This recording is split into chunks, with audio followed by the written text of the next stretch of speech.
Hola mis queridos amigos, nuevamente con ustedes, su doctor Tigre, el que ronca en esta negra noche neoliberal, latinoamericana, sudamericana y ecuatoriana. Un consejero de ustedes, los internautas, y de todas esas personas que están online, y que son personas, no son ciudadanos. Porque como siempre digo, ¿cuál es la diferencia entre ser persona, ser ciudadano, ser súbdito y ser un fiel creyente? Que fiel creyente es el que tiene una fe. Y entonces él vive con una verdad, para una verdad que es inmutable, incambiable, que está dentro de su cerebro. Él cree en el destino. Y él considera que Dios se manifiesta todos los días. Y a esa manifestación de todos los días la llama belleza, la llama armonía, la llama casualidad, le llama de mil formas, porque él puede entender la relación entre lo que existe a través de este hilo de conexión que se llama su fe religiosa. Por supuesto, del otro lado tenemos los ateos. Y los ateos son aquellos individuos que dicen: Dios no existe. ¿Cómo que Dios no existe? Sí, no existe. Dios es un invento. No puede ser un invento, claro. Nosotros los seres humanos hemos inventado las lenguas, los idiomas, la ciencia, las artes, la belleza, los viajes espaciales, los celulares. Y entre estas cosas increíbles que hemos inventado también están los dioses. Primero los dioses creíamos que eran seres naturales, como por ejemplo las montañas, los volcanes, la lluvia, el mar, el sol, las estrellas, la luna.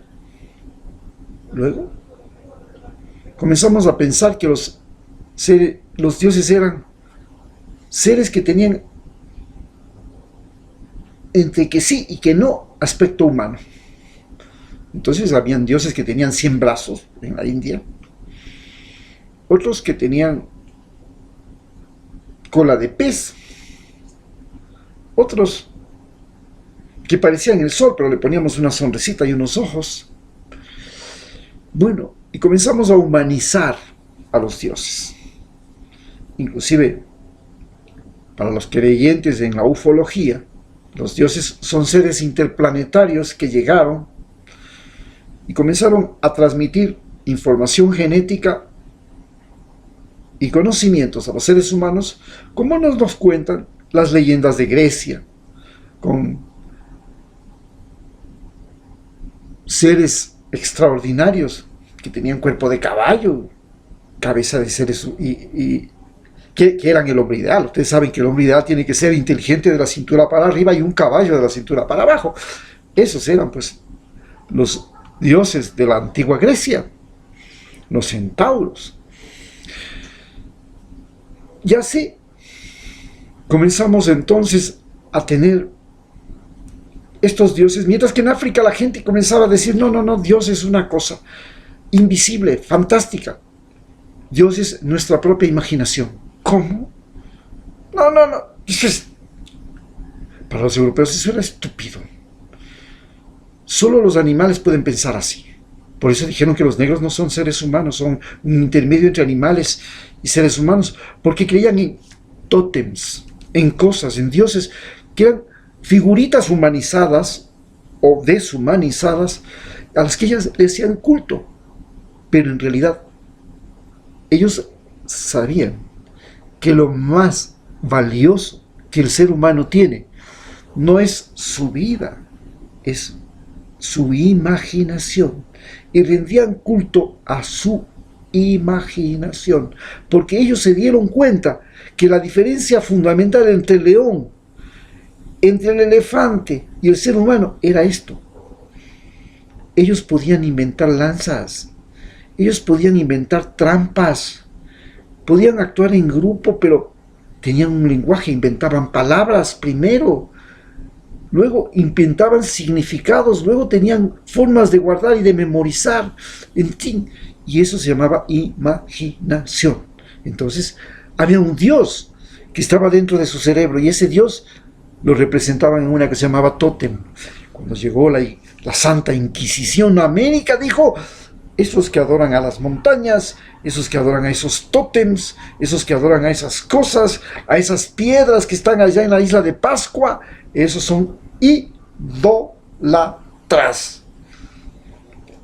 En otras palabras, son idiotas. Como ahora cuando le dicen esos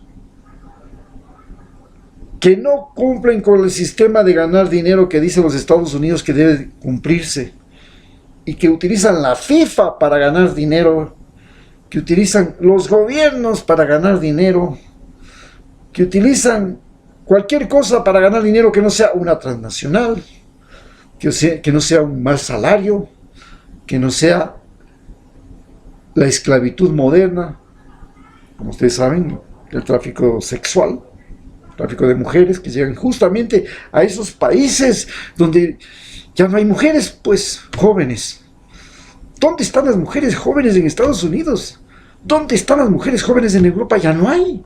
Entonces, ¿qué es el mejor negocio que hay en Europa? Pues, si vemos mujeres jóvenes allá, y eso está, oye, eso ahorita es escaso.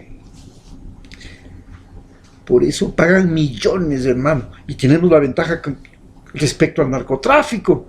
En el narcotráfico la gente coge la droga y una sola vez se acabó. En cambio, y nosotros le vendimos y hay que volver a traer drogas desde América y otra vez pasar por el riesgo y otra vez pasar por las aduanas y otra vez volverle a buscar al individuo que compra y otra vez. ¿Junto? No, mejor metemos una mujercita. Ahora que ellos están llenos de viejos, metemos una jovencita o un jovencito, porque también tienen un montón de homosexuales. Y esta ya no nos sirve una vez, nos sirve 2 veces, nos sirve por años. Si la conseguimos a los 16, 17 años, cuando es más codiciada, porque la hacemos trabajar hasta los 30, pues oye, después de los 30 ya, por último la votamos, pero imagínate, son 15 años que le sacamos partido, todos los días. ¿Qué mejor negocio puede ser eso? Entonces, el tráfico humano es ahora el mayor negocio de la pandemia. El mayor negocio de la pandemia. Ustedes ven, 900 mujeres han desaparecido en Perú. En México, toda la prostitución se ha multiplicado. Venezuela se ha convertido del país de las reinas de belleza en el mayor exportador latinoamericano de mujeres para el mercado sexual del mundo. Bien, en esta situación nos ponemos a pensar, ¿qué diablos está pasando entonces con esta pandemia? Y que nos hace ver que hay ahora populismos que ya venían, las democracias que existen desde hace 250 años, porque la democracia es Estados Unidos, y las democracias son los que imitan a los Estados Unidos. Los demás no son democracia. Y los socialismos, que son los que imitan a Rusia, los que imitan a China, y resulta que el gran problema que tenemos es que los socialismos, que China y Rusia, pues en China el socialismo de Stalin desapareció, se fue al caño. ¿Ustedes pueden imaginarse lo que está pasando en Rusia? En Rusia, Putin decide restaurar la relación entre la Iglesia y el Estado ortodoxo que existía en el tiempo de los zares. Mientras el resto de Europa, después de la Revolución Francesa, separó la Iglesia del Estado, porque la Revolución Francesa se hizo por ese choque. y lograron sacarle a la iglesia del Estado. Catalina la Grande dijo, no, eso aquí no va a pasar, véngase por acá. Y la iglesia era parte del Estado hasta tal punto que Rasputín era el que le decía al zar lo que tenía que hacer, y a la mujer la celebraba. Así pues, tenemos este problema de que aparecen las democracias y los socialismos, pero el socialismo ruso desapareció. Ahora Moscú es China y Rusia son ciudades de multimillonarios. La ciudad que más multimillonarios tiene en el mundo ahora es Moscú. El país, el tercer país que más multimillonarios tiene en el mundo es China. ¿Cómo es posible? ¿No decían que estaban en contra de la propiedad privada? ¿Cómo es que están ahora? Son multimillonarios, que el señor del TikTok es ahora un multimillonario, que el de Huawei es otro millonario. Pues, oye, algo está pasando mal. ¿Dónde diablos entonces está? Ya no son... ¿Dónde no decían que eso se llamaba socialismo? Eso se llama capitalismo salvaje, como quieran venir. Y en el caso de Rusia, ni siquiera capitalismo salvaje, se llama capitalismo teocrático. Porque Putin ha decidido restaurar al zar. Él es un zar. Y muestra al mundo el Kremlin dorado, lleno de oro. Él no tiene miedo que le digan, usted es uno de los hombres más ricos del mundo, usted tiene más que el hombre más rico, usted tiene 200.000 millones de dólares. Bueno, si lo creen, chévere. Después de todo, los zares de Rusia eran los emperadores más ricos de la tierra. ¿Y dónde está, pues, que la religión es el opio que adormece a los pueblos, que fue el principio fundamental del comunismo? Si ahora vuelve a colocarle al patriarca ortodoxo como su mano derecha, su colaborador, y crea y restaura la unidad del Estado con la Iglesia Ortodoxa. ¿Dónde diablos retrocedió antes de 1917?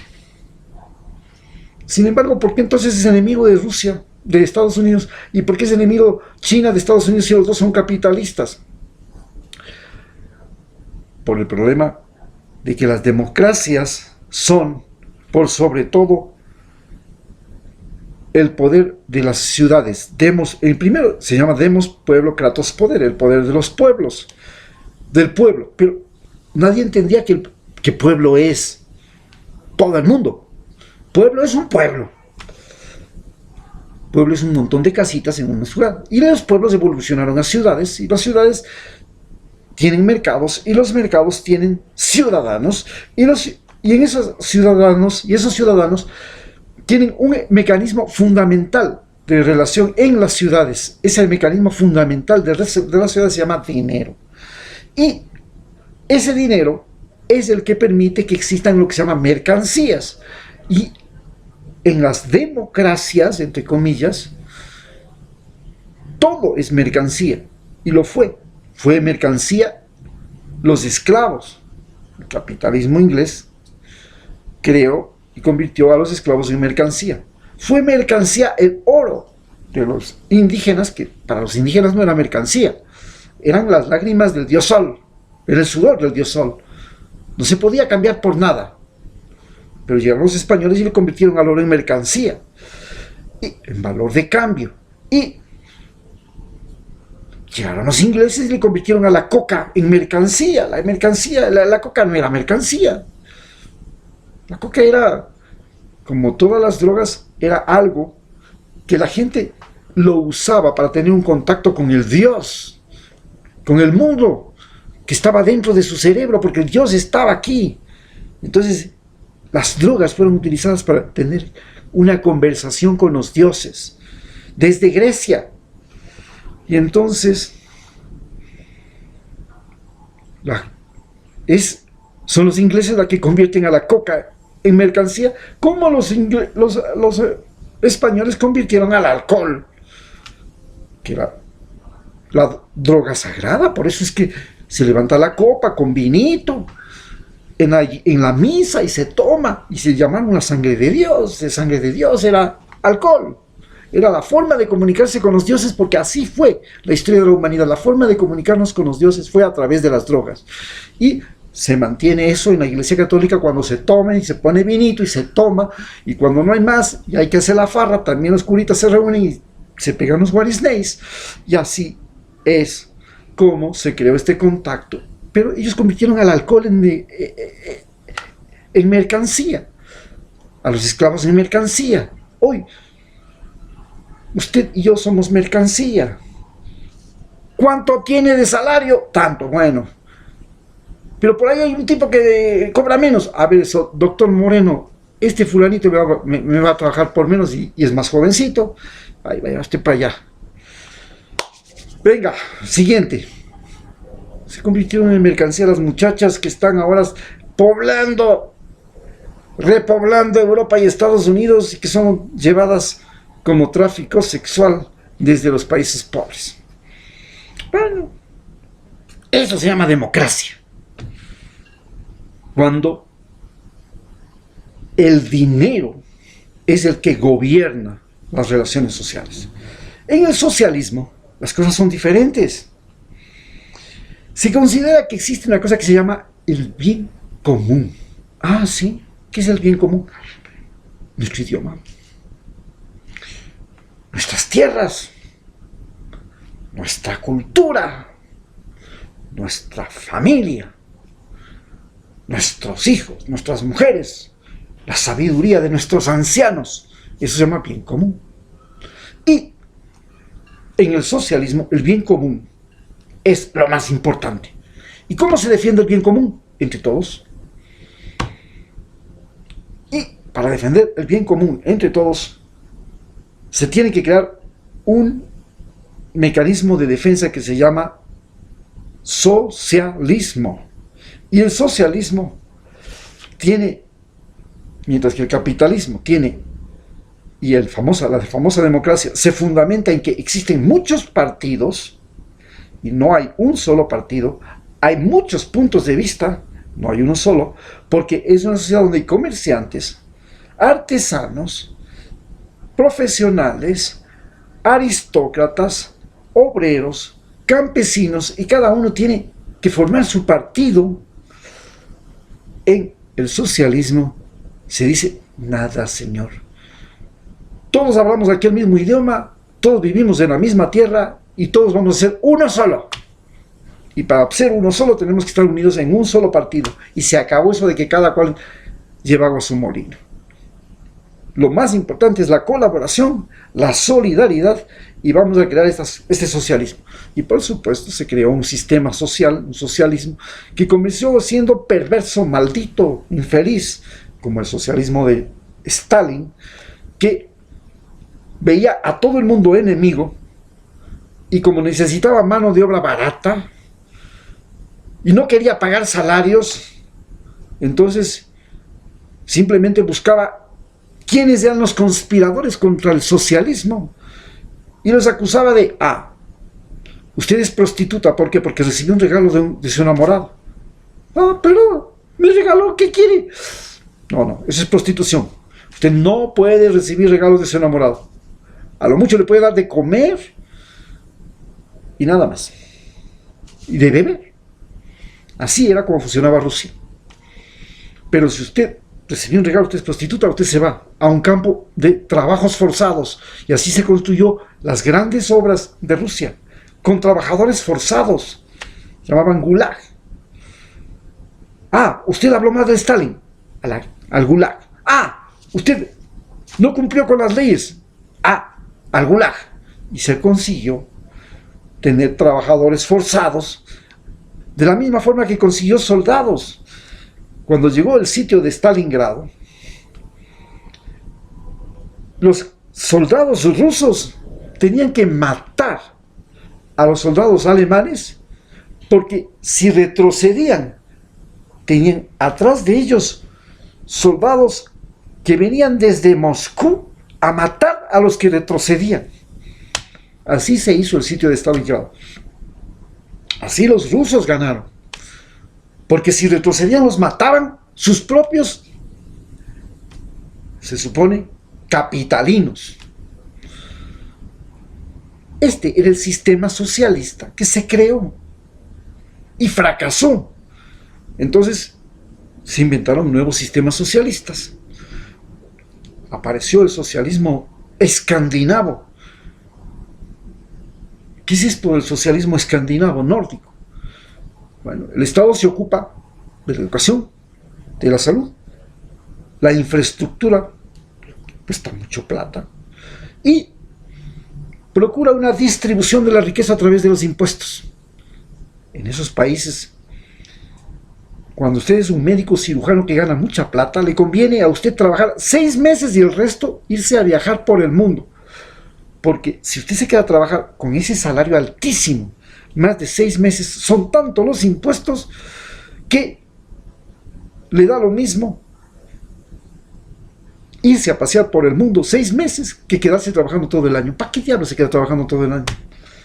Si le van a quitar 6 meses de su sueldo en impuestos. Este se llama socialismo escandinavo. Y luego viene el socialismo latinoamericano, que en cambio dice, vean, tenemos un problema. Nos pagan mal por la mano de obra y nos pagan mal por las materias primas. Hagamos una cosa. No le vendamos a mal precio nuestros productos y no trabajemos para empresas transnacionales que nos pagan mal. Trabajemos para el gobierno. Él nos va a pagar mejor. Y el gobierno hace empresas transnacionales. Centrales telefónicas, centrales de escuelas, colegios, universidades, profesores, ejércitos, construcciones, todo. En lugar de que le pague mal una empresa constructora extranjera que viene acá a hacer carreteras, que les paga pésimos salarios y saca grandes ganancias, el Estado es el que contrata y les paga mejor. Y así nace el socialismo latinoamericano. Es un socialismo que se reúne en un montón de países y le dicen a los Estados Unidos, ¿sabe qué? Ya no queremos que usted se meta en las elecciones y que cuando Evo Morales tiene problemas, usted manda sus consejeros, le saca a Evo Morales y pone al que le conviene. Que cuando Rafael Correa tiene problemas, usted le saca a Rafael Correa y pone al que le conviene. Y después interviene en elecciones, como ha intervenido en Brasil, ha intervenido en Bolivia, ha intervenido en Venezuela y aquí en Ecuador. Nos puso 2 bases militares y le tienen sosteniendo a un presidente que es un perfecto incapaz. Entonces surge este socialismo latinoamericano. Pero al mismo tiempo que surge este socialismo latinoamericano que se fundamenta en eso, simplemente en eso, señores, no vamos a seguir trabajándoles con malos salarios en América Latina.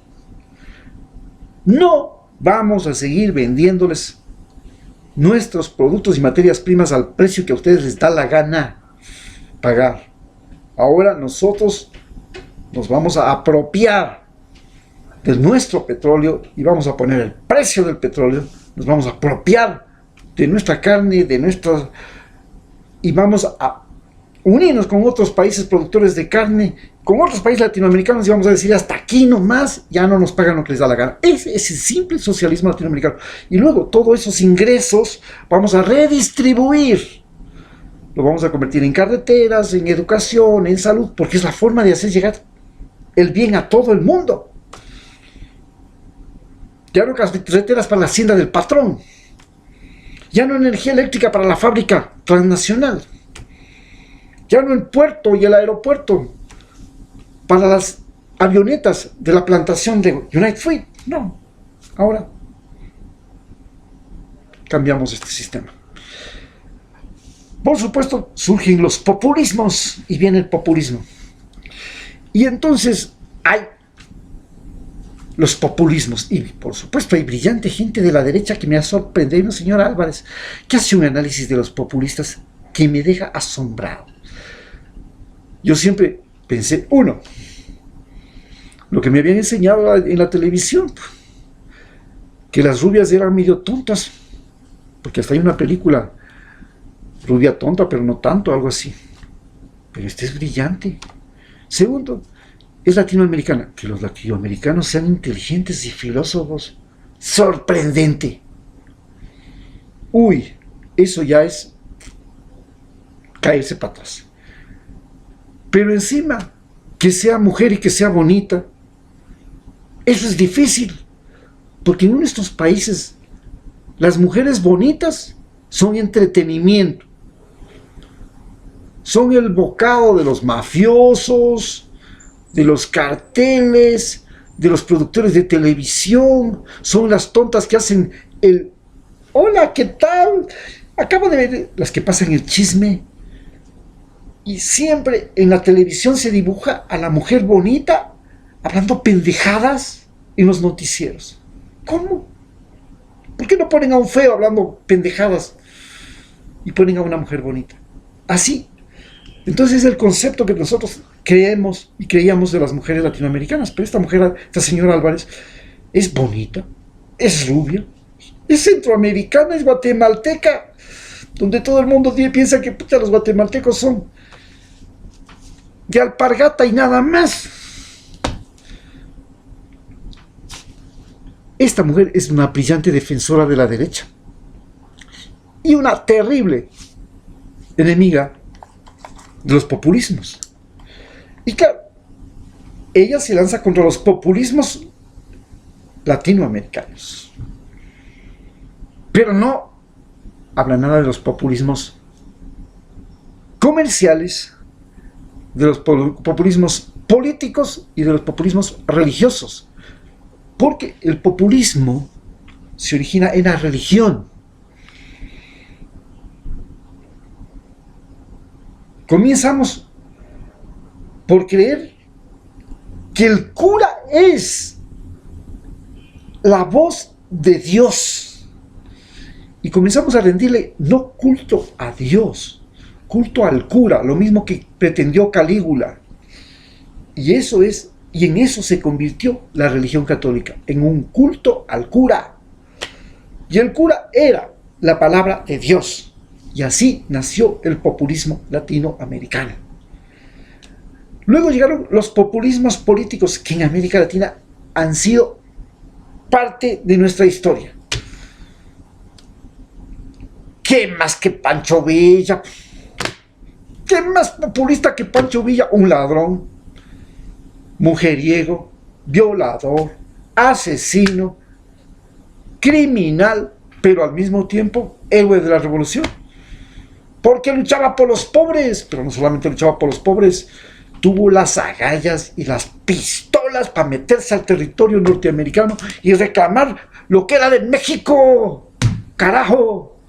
Eso lo convirtió en un héroe. Y era un populista. Y así hemos tenido populistas en América Latina. Desde Chucho el Roto hasta Lula, Evo Morales, Rafael Correa. Pero, ¿qué particularidad tienen los populistas?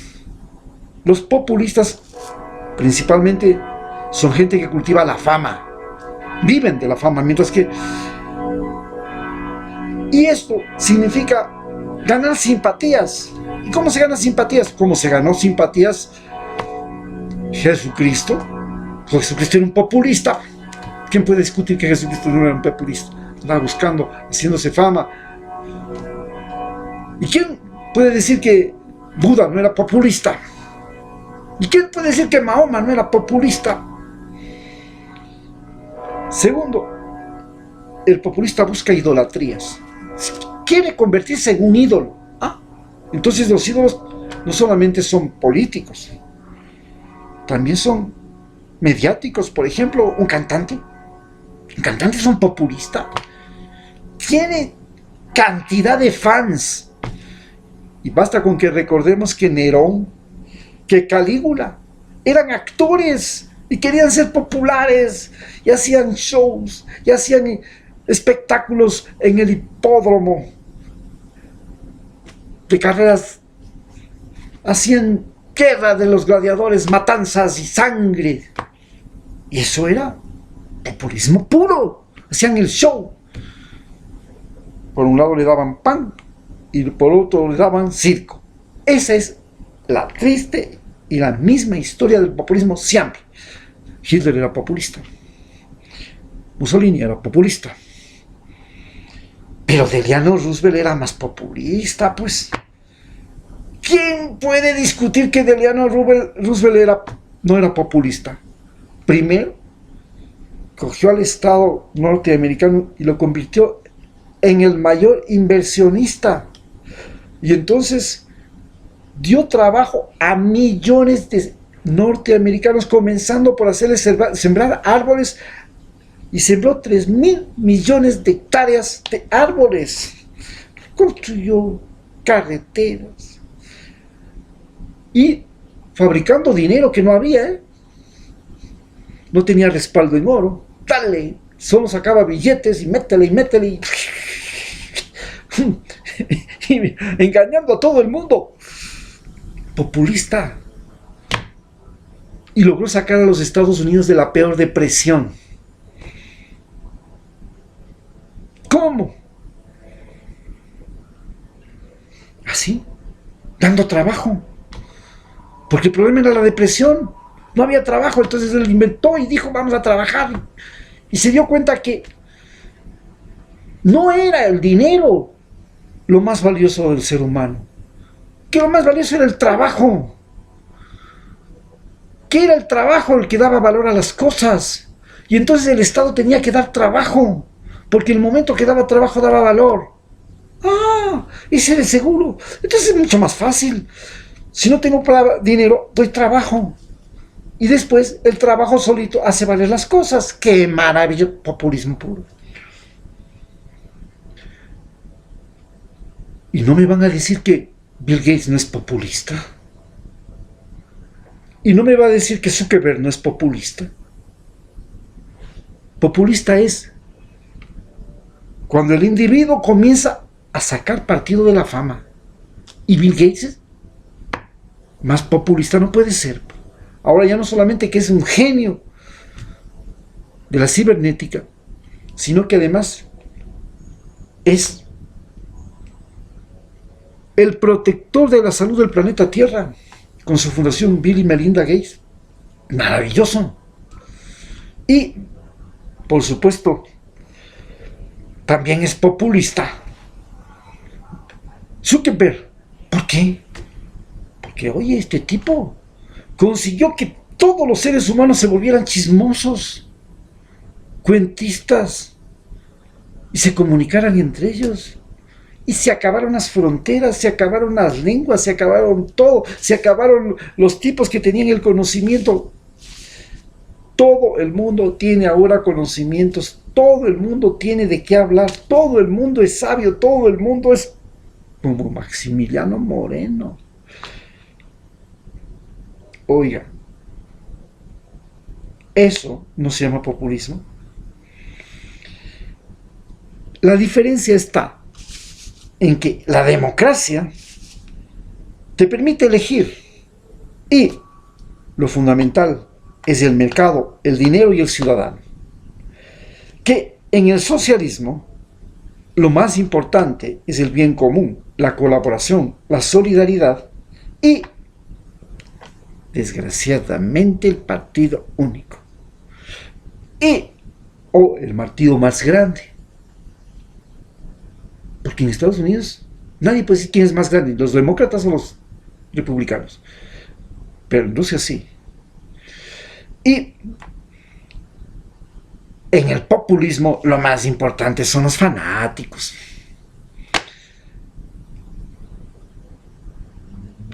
Todos los líderes del Guayaquil, de la política, son populistas.